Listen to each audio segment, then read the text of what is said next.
Hello, friends, and welcome back to Stories About Entitled People. Today's video proves that petty revenge doesn't need to be loud or destructive to be effective. A shared garage, a repeat offender, and one piece of trash led to a perfectly legal inconvenience that stops bad behavior in its tracks and keeps the garden clean for good. But before we begin, best way to support our channel is to leave comments, like, and subscribe with the turned-on bell so you don't miss the new video every single day. Here we go. I found her litter in the hedge twice. The third time, I made sure she had to work for it. I live in a fairly dense residential area, the kind where several apartment buildings share a single underground garage and a small communal garden. The garden isn't anything fancy, just a hedge, a few sad shrubs, and a patch of grass, but it's one of the few shared spaces we have, and most people treat it with basic respect. There are trash cans everywhere. You'd have to actively try to litter here, which is exactly what one of my neighbors did. I happened to be coming home one afternoon when I saw a woman pull into a parking space near the garden.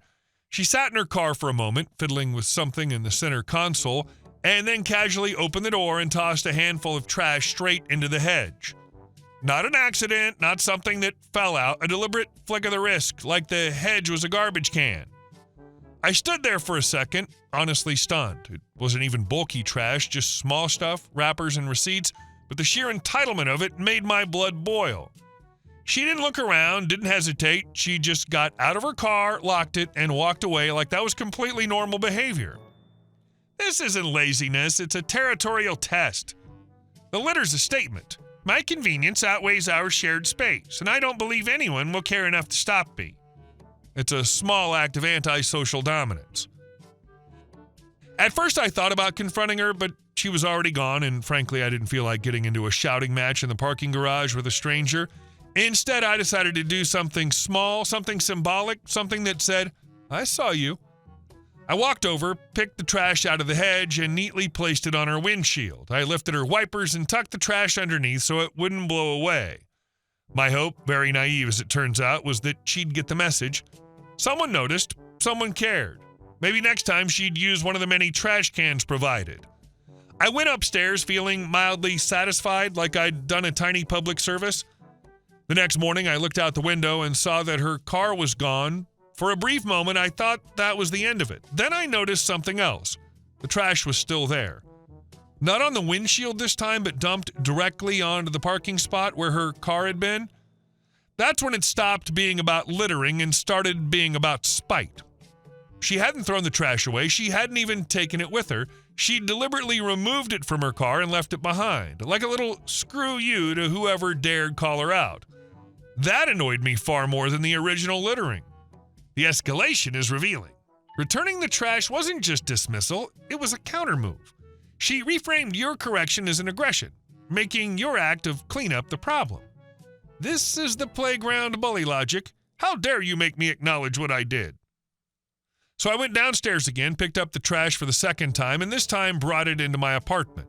A few days passed. I didn't see the car again right away, which wasn't surprising. The garage serves several buildings, and I don't know where she lives. I just know she parks here sometimes. Eventually, though, I spotted the same car again in a different spot. That's when I decided I needed advice. Now, my father is... How do I put this politely? He's vindictive, but he's also careful. He never escalates first, but once someone crosses a line, he has an encyclopedic knowledge of petty, non-illegal ways to make their life inconvenient. This is a man who once followed a guy who cut in front of an elderly woman at a gas station, waited until the guy went inside to pay, and quietly deflated all 4 tires. No damage, no confrontation, just consequences. So I called him and explained the situation. I don't want to damage her car, I said. I just want her to be really, really annoyed. He didn't even hesitate. Zip tie, he said. What? Get a big zip tie. Lift the windshield wipers and tie them together, tight. Not damaging anything, but she won't be able to drive like that. I pictured it instantly and started laughing. She'll have to cut it off, he continued, which means going back upstairs, finding scissors, coming back down. If she's already late for work, even better. Leave the trash in a note so she knows why. I asked if that was legal. You're not damaging anything, he said. You're just rearranging it. That was all the encouragement I needed. That evening, I went downstairs armed with a heavy-duty zip tie, the same trash she'd thrown away twice now, and a small piece of paper. Her car was parked in a corner spot, engine cold, no one around. I lifted both windshield wipers into the upright position and looped the zip tie around them. I pulled it as tight as I could, not enough to snap anything, but tight enough that there was no way she was undoing it by hand. Then I carefully placed the trash back on the windshield and tucked the note underneath. The note was simple and to the point. This is the second time I've picked up your trash. Use a trash can. If I find it again, I won't be this polite. I stepped back, admired my work, and went upstairs feeling far more satisfied than I probably should have. The next morning, I didn't see her directly, but I did hear raised voices in the garage. Someone was swearing loudly. A car door slammed, footsteps echoed, followed by the unmistakable sound of someone angrily pacing back and forth. I looked out my window just in time to see her storming back toward the elevators empty-handed. She came back about 10 minutes later, scissors in hand. She cut the zip tie, crumpled up the trash and the note, and sat in her car for a good minute before starting it. I like to imagine that minute was spent replaying the situation in her head, trying to figure out who saw her and whether it would happen again. I never found trash in the hedge after that. She still parks in the garage sometimes, but she's noticeably more cautious. She looks around now. She doesn't linger. She definitely doesn't treat the garden like a dumping ground anymore. I'll never know if she threw the trash away properly that day or if she drove around with it on her passenger seat in her rage before finally dealing with it. What I do know is that she learned someone was watching, and that was enough. The genius of the zip tie is that it weaponizes her own time and convenience, the very currencies she valued over communal respect. It's a perfectly mirrored consequence, a small, removable obstacle that forces a conscious, irritating action, transforming her from an invisible offender into a frustrated participant in her own lesson. And our next story. Karen got the eviction reversed. The judge gave her 24 hours and a $16,000 bill. I've been a landlord in the city for a long time, long enough that leases, walkthroughs, and tenant meetings are second nature. I'm the one who signs the agreements, explains the basics, and answers the usual questions.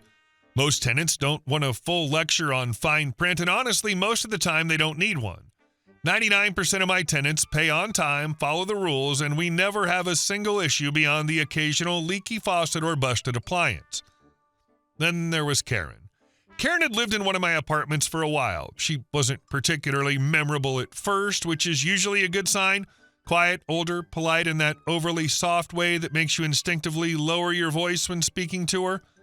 For the longest time, rent showed up without issue. No late calls, no excuses, no drama. Then a few months back, something changed. She switched bank accounts. No warning, no explanation, just new checks from a new account. That alone isn't unusual. People change banks all the time. The problem came later, when my office suddenly started getting hit with chargeback fees, multiple ones. The checks Karen had written for rent hadn't just bounced, she'd placed stop payments on them and then closed the account entirely. That's not an accident. This is the first sign of a professional. Amateurs just bounce checks. Professionals orchestrate stop payments and account closures. It's a calculated move to create deniability and drag out the process. Not a mistake. I picked up the phone and called her directly. "Hey, Karen," I said, keeping my tone neutral.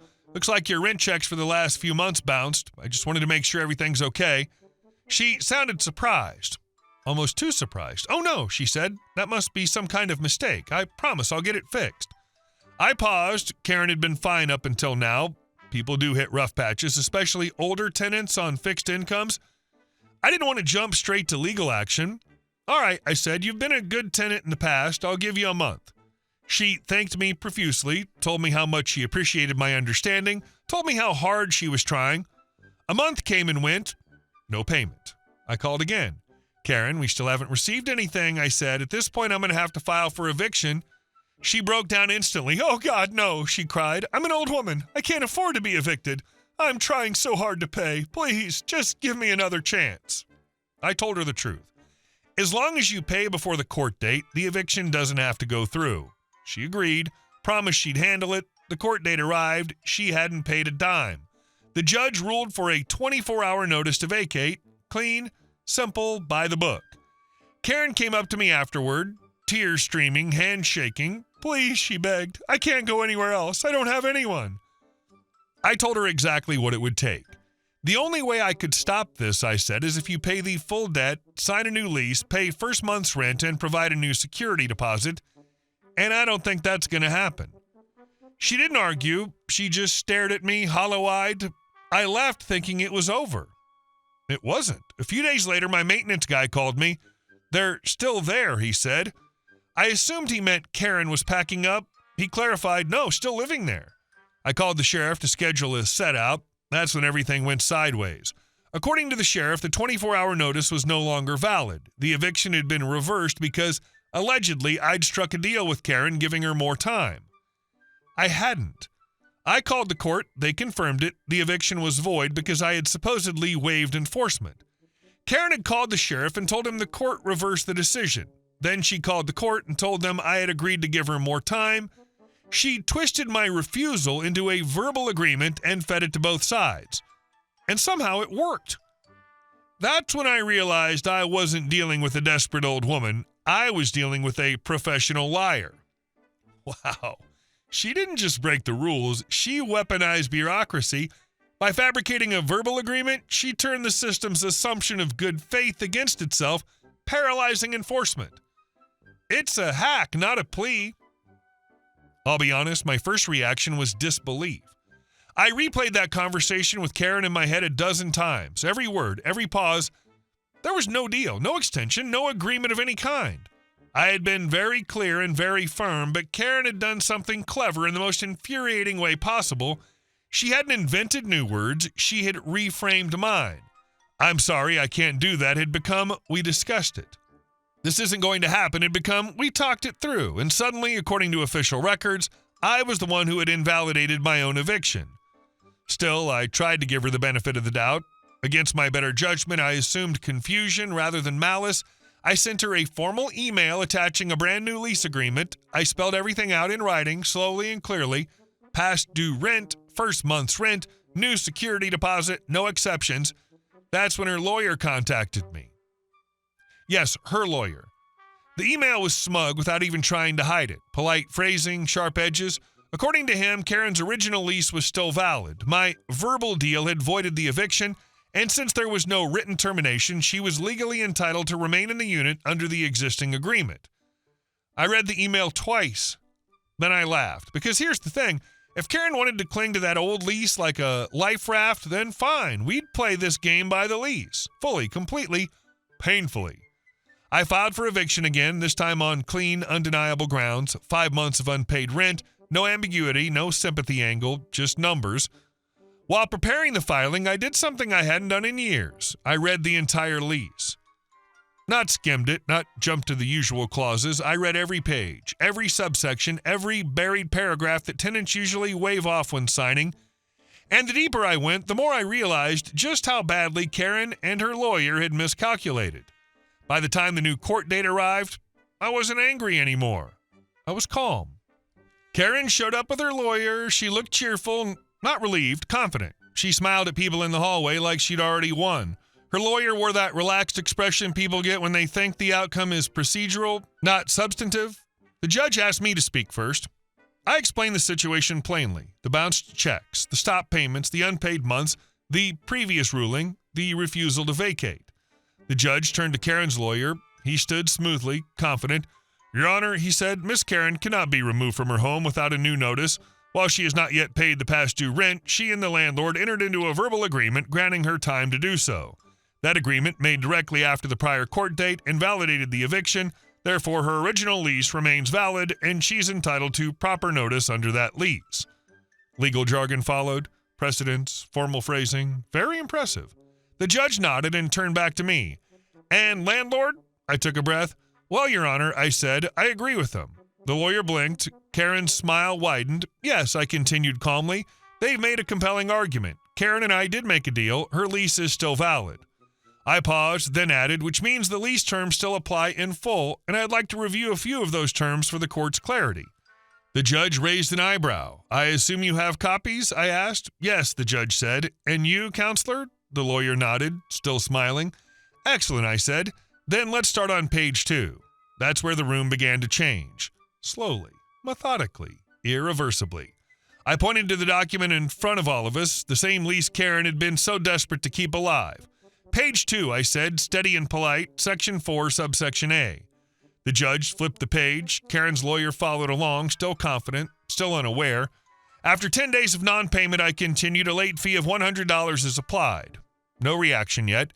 If you'll continue to subsection B, I said, not rushing, you'll see that after 15 days of non-payment, additional late fees of $10 per day are applied, per day, until full payment is rendered. The lawyer's pen paused mid-note. I kept going. Subsection C specifies a $50 chargeback fee for each failed payment. In Karen's case, there were multiple checks, all of which had stop payments placed on them. Each one triggered a fee. I could see it then, the first crack. The lawyer shifted in his seat. Karen's smile faltered, just slightly, like someone realizing the joke might be on them. Now, I said, turning another page, page 4, section 7, subsection F. The judge was already reading ahead. This section states that if a tenant is responsible for any loss of rent, I continued, including but not limited to failed payments or refusal to vacate following an eviction order, the tenant is responsible for that loss in addition to all other debts owed. Karen's mouth opened, then closed again, and on page 8, I said calmly, section 14, subsection A, the tenant is responsible for all legal fees incurred as a result of the eviction process, including attorney's fees. I gestured slightly toward my folder, which includes the attorney I retained to help review this lease once it became clear the situation was being creatively interpreted. The lawyer had gone pale. Not nervous pale, not irritated pale, the kind of pale that drains all color at once, like blood leaving a body too quickly. One last thing, I said almost apologetically. Page 10, section 17, subsection B. The judge looked up now. This section makes the tenant fully responsible for all HVAC services rendered to the unit. At Karen's request, we replaced a failing unit last year. I have the invoice here. I walked forward, handed the judge a small stack of papers. Invoices, a spreadsheet, calculations. At the bottom, circled and highlighted, the total. The judge's eyes widened. Her jaw actually dropped just a little. As you can see, I said, the total debt owed is just over $16,000. I would, of course, prefer payment by cashier's check. I'd hate to assess another $50 chargeback fee. Silence. Thick, heavy silence. Karen looked like she had stopped breathing. Her lawyer stared at the papers like they were written in a foreign language he should have learned years ago. The judge leaned back in her chair, expression unreadable. Finally, she spoke. This court is not the appropriate venue to adjudicate the matter of debt collection, she said slowly. That will need to be addressed separately. Of course, I replied. Those filings are already underway. She nodded once, then turned to Karen. Miss Karen, this court is here only to determine whether you will vacate the premises. Karen didn't respond. If you wish to remain, the judge continued, you must immediately satisfy the outstanding obligations under your lease. She looked at me. Is that correct, landlord? Yes, Your Honor, I said. She's welcome to stay as long as she pays what she owes today and continues to comply with the lease. Karen's lawyer leaned over and whispered something urgently to her. Karen shook her head, eyes wide, hands trembling in her lap. The judge exhaled slowly. Very well, I'm issuing a 24-hour notice to vacate. The gavel came down.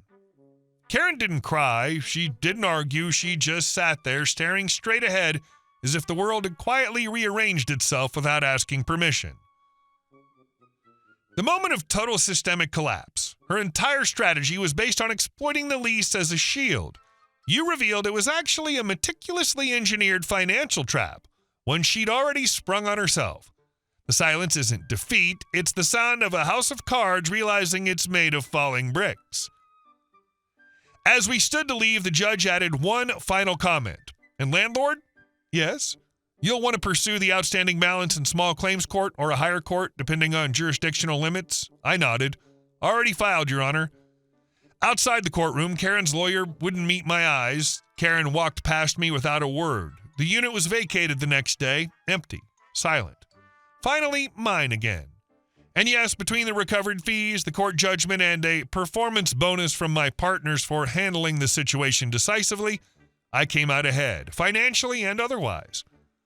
But the real satisfaction wasn't the money. It was watching someone weaponize the fine print only to be undone by actually reading it. The ultimate irony, she treated the lease as a symbolic document, a prop for her performance of tenancy. You treated it as a functional binding algorithm. In the end, the dry unread clauses she ignored became the exact mechanism of her undoing. Poetic justice is often just applied literacy. Hey guys, thank you all for watching the video. I'll see you in the next one.